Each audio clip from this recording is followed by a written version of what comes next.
Why you can't relax after work.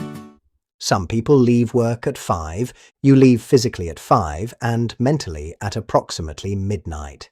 The laptop is closed, dinner is ready. It was so busy Someone today, you care about but is then telling my you boss about told their me- day, and your brain suddenly asks, did I send that attachment? What if tomorrow's meeting goes badly? And why did my manager write quick question at 5:52? Your body came home. Your mind apparently volunteered for Let's do unpaid this. overtime. If this happens to you, You are not bad at relaxing. your brain simply received no convincing evidence that the workday ended. Today, we will learn why work follows you home, and a simple ritual that helps you make it leave. There are really two offices. The physical office is the place you walk out of. The mental office is the collection of tasks, decisions, conversations, I need and this file tiny now. professional disasters still renting space inside your head. The first office may close at 5. The second has terrible boundaries. Psychologists use the term psychological detachment. Detach your mind from work. It means mentally disconnecting from work during your personal time. It does not mean forgetting that your job exists. It does not mean throwing your laptop into a peaceful lake. It means that when work stops, your mind is no longer answering work's demands. That distinction matters because rest is not only a location. You can sit on your sofa while mentally attending a meeting. The sofa receives no salary for this arrangement. One reason the mental office I am stays never open gonna finish is unfinished work. The presentation is half complete. The difficult email is unanswered. Tomorrow's meeting has no plan. Your task list simply says, finish everything. That is not a plan. It is a small written threat. Unfinished tasks are especially difficult to release when they are important, uncertain, or emotionally uncomfortable. Your brain is trying to prevent something valuable from being forgotten. Unfortunately, its reminder system resembles an anxious intern. Alex, Remember look at the spreadsheet? We have a Yes. massive error. Remember the Oh no, spreadsheet? I forgot. Fix it. Still, yes. Would 2:14 in the morning be a useful time Wait, to remember look the at this spreadsheet? cell. But unfinished work Not is the not the entire entire problem. problem. Frustration makes the loop louder. Imagine that you worked all day, but the important task barely moved. Meetings multiplied, messages arrived, a colleague asked for only 2 minutes. 2 minutes later, the sun had changed position. Now your brain does not merely see unfinished work. It sees effort without satisfying progress. The Why task is this staying stayed at at the office. The frustration came home. Then there is the phone.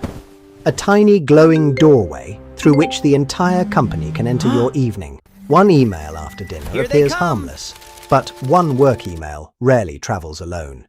It arrives carrying the sender, the deadline, tomorrow's meeting, and 3 imaginary disasters. A red notification appears. Suddenly, your evening has a manager again. The problem is not simply owning a phone. It is the feeling that you must remain available. Every work interaction can reopen a mental door that was beginning to close.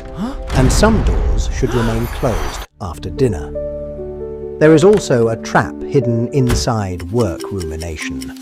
Rumination feels productive because the mind is busy. We need to talk. You We replay need the to talk. conversation, rehearse I'm possible replies, and inspect the same problem from 17 identical angles.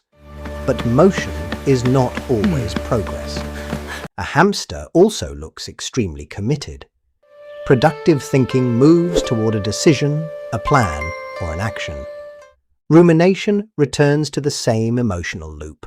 If 10 minutes of thinking produces no new decision, no useful action, and no clearer plan, you may not be working on the problem. The problem may be working on you. So what is the solution? I can finish everything. every task before leaving. Excellent. Oh no, wait. Please Ah. also finish the internet while you are there. I'm For leaving most that report people, for Monday. work is never 50 emails completely can wait. finished. There will always be another message, another improvement, or another person using the word urgent creatively. Fortunately, your brain may not need complete work. It may need a trustworthy plan. That brings us to the Cool Monk shutdown ritual.